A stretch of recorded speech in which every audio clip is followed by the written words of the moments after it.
Дорогие друзья, я приветствую вас из солнечной Финляндии. Сегодня я подготовила для вас несколько интересных, на мой взгляд, сюжетов. Секреты, скандалы, интриги, расследования. Кому интересно, пожалуйста, проходите, присаживайтесь, устраивайтесь поудобней. Начнем с хорошей новости. Нет, пожалуй, оставим ее на пасашок и начнем с секрета. Информация секретная, но вы же знаете, все тайное становится явным. Финляндия подписала секретный меморандум о намерениях в рамках военного сотрудничества стран JEF. JEF – Joint Expeditionary Force – экспедиционные силы.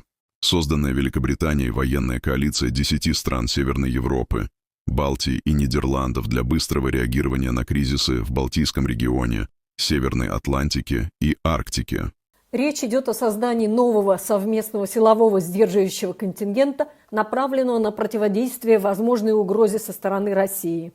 Разрабатываются оперативные оборонные планы на случай нападения России.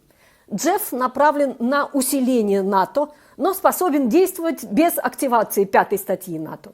Самая деликатная часть соглашения – это возможная опора на британский ядерный потенциал. Утверждается, что в рамках JEF может обсуждаться использование тактического ядерного оружия Великобритании, которые теоретически могут нести истребители F-35A. JEF создает отдельный канал сдерживания, не полностью зависящий от решений НАТО и США. Документ подписан военными руководителями флотов стран-участниц и инициирован британским Минобороны. Политическое решение о расширении сотрудничества, по данным источников, было принято еще на саммите в Хельсинки. Официально цель проекта – усиление безопасности региона и повышение готовности к быстрому реагированию на кризисы. Следующий сюжет должен стать вдохновляющим для тех, кто считает финский язык очень трудным. Знакомьтесь, Мансур. Mistä mä oon kotoisin, missä on opiskellut ja mitä kieliä puhun? Näitä kysytään multa eniten. Minun nimeni on Mansur, kun mä sanoin työskentelen tällä hetkellä Suomessa Helsingissä yleislääkärinä. Puhun venäjä, mutta en ole venäläinen. Puhun arabiaa, mutta en ole arabialainen. Mun äidinkieli on tsetseeni. Olen kotoisin Tsetseeniasta. Valmistuin lääkäriksi Venäjällä ja erikoistuin kardiologiaan Pietarissa vuonna 2020. Muutin Suomen vuoden 2021 lopussa. Aloin opiskella suomea täällä vuonna 2022. Opiskelen suomea joka päivä alussa ja sen jälkeen tein kieliharjoittelu ja työharjoittelua sekä työskentelin amanuenssina. Suoritin myös lääkärin tenttejä Suomessa, vaikka olin kardiologi esimerkiksi Venäjällä, työskentelen nyt yleislääkärinä. Jos haluan olla kardiologi täällä Suomessa, minun pitää erikoistua uudestaan 3. kokeen jälkeen. Tämä matka ei ole helppo, mutta kaikki on mahdollista, jos jaksaa yrittää. Как видите, все возможно, если есть цель и желание. Мансур, я уверена, ты пройдешь специализацию кардиологов в Финляндии. Удачи! Мансур работает в городской поликлинике, а следующий сюжет из частной клиники. Поймай меня, если сможешь. В центре нашего внимания клиника Медипулси, о которой я уже рассказывала в одном из предыдущих видео. Кто не видел, смотрите видео по ссылке в описании. Казалось бы, оплот благонадежности. Но, как выяснили журналисты газеты «Helsingin Sanomat», здесь развернулась схема, ставшая основой для уголовного разбирательства. Один уважаемый врач, наставник молодежи и по совместительству опытный специалист делегировал свои полномочия брату-студенту. Он передал брату логин и пароли и, что самое пикантное, право проводить операции. Пока врач принимал в одной клинике, его братишка вел прием в другой. Криминальный дуэт погорел на классике, на внезапной проверке. В октябре 2024 года владелец клиники решил заглянуть на работу в неурочный час. Двери закрыты, огни погашены, но внутри кипит жизнь. Идет работа мимо кассы. Пациенты не записывались официально и не проходили через систему клиники, но записи в их медицинских карточках почему-то появлялись.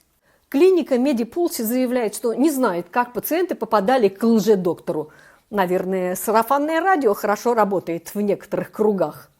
Выяснилось, что по одной врачебной лицензии работают два брата-акробата. Сам врач и его брат-студент. По документам врач находился в двух местах одновременно, успешно монетизируя свой дар биолокации. За пару месяцев в клинике Медипулси лже-доктор успел обслужить 24 человека. И нет, это не были консультации по поводу насморка, и даже не по поводу французского насморка. Он проводил в том числе обрезание мальчикам. Когда все скрылось, подключились регуляторы и полиция. Теперь дело расследуют сразу по нескольким статьям, от мошенничества до незаконной медицинской практики. Врач оправдывался перед надзорным органом Валвира, мол, бросьте придираться, это были простые процедуры. Ну да, это ж просто отрезать кусочек плоти. В итоге врачу ограничили право работать. Теперь он может практиковать только под контролем другого специалиста. И да, он уже вернулся к работе, хотя расследование еще не завершено.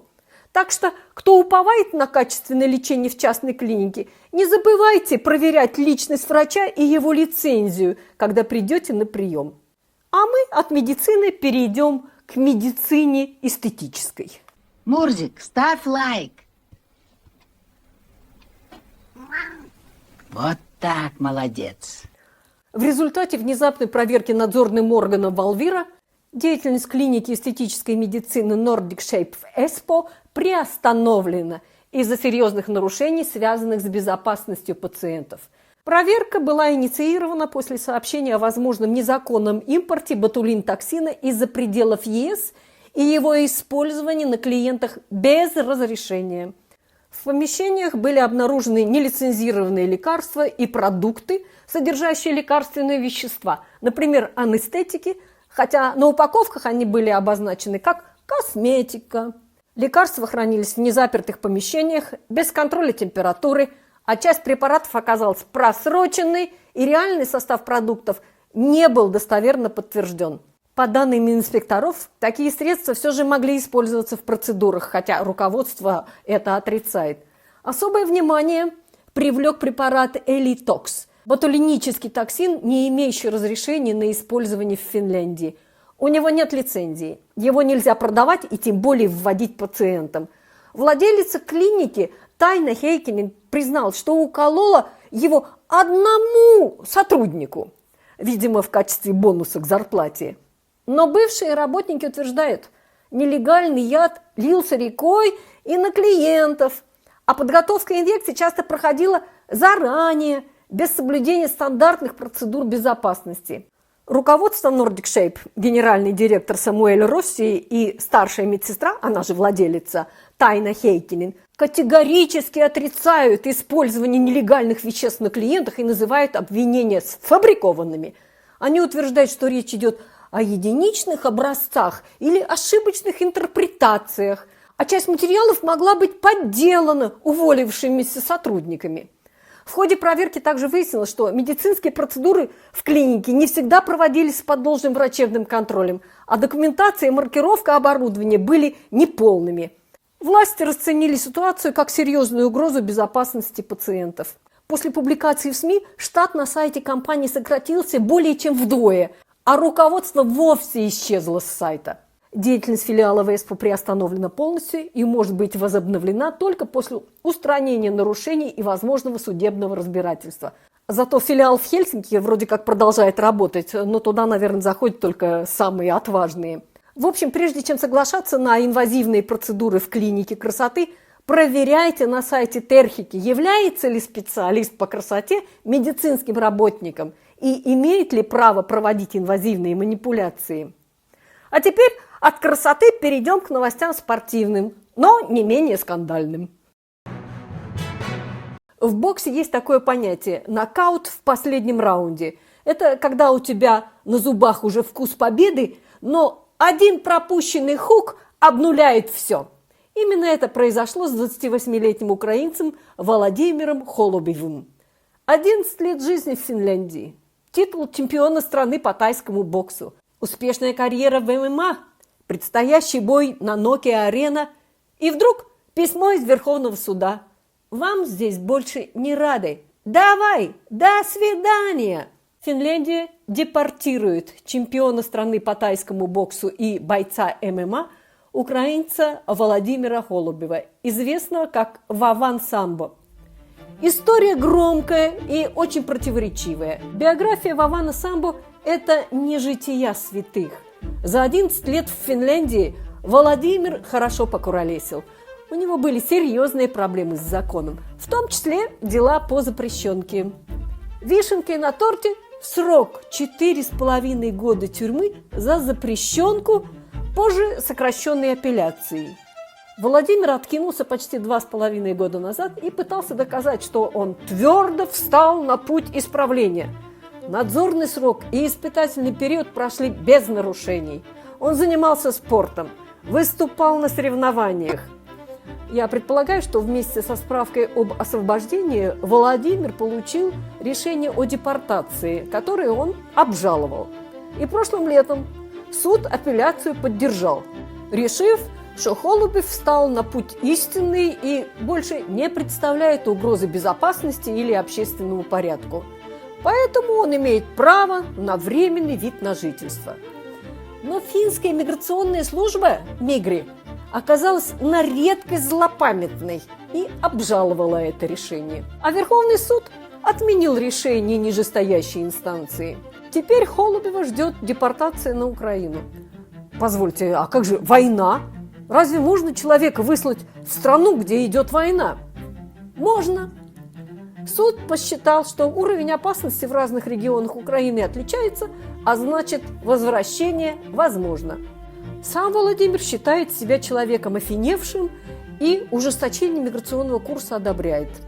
Он хочет уехать красиво, сам, без конвоя, без выламывания дверей, сохраняя имидж респектабельного человека, который завязал с криминалом.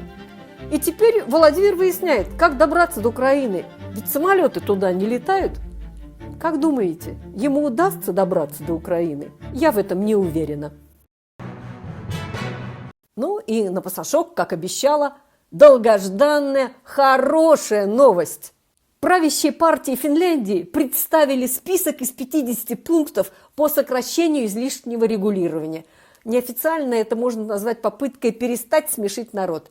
В центре внимания почти историческая инициатива – сделать доходы от бутылочного залога необлагаемыми налогом. Пока мир обсуждает нейросети и колонизацию Марса, в Хельсинки всерьез решают, нужно ли брать налог с 15 центов, найденных в канаве. Давайте посмотрим, как это работает сейчас. Если вы купили банку пива, заплатили залог и вернули тару, все нормально, вопросов нет. Но если вы проявили гражданскую сознательность и подобрали банку на улице, поздравляю! Это уже считается трудовым действием. Такой доход должен суммироваться зарплатой или пенсией и облагаться налогом по прогрессивной шкале. При этом закон фактически не работает, а контролировать его невозможно. У налоговой нет и никогда не было способа отличить свою банку от чужой. Это юридический тупик.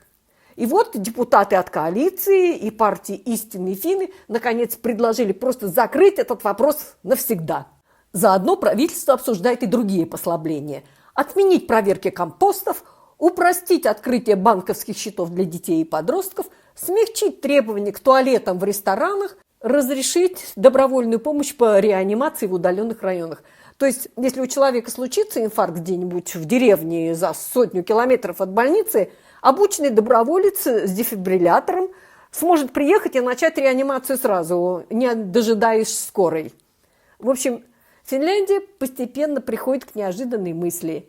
Не каждое правило делает жизнь лучше. А на этом, дорогие друзья, я с вами прощаюсь. Благодарю за внимание и до новых встреч. Всем пока!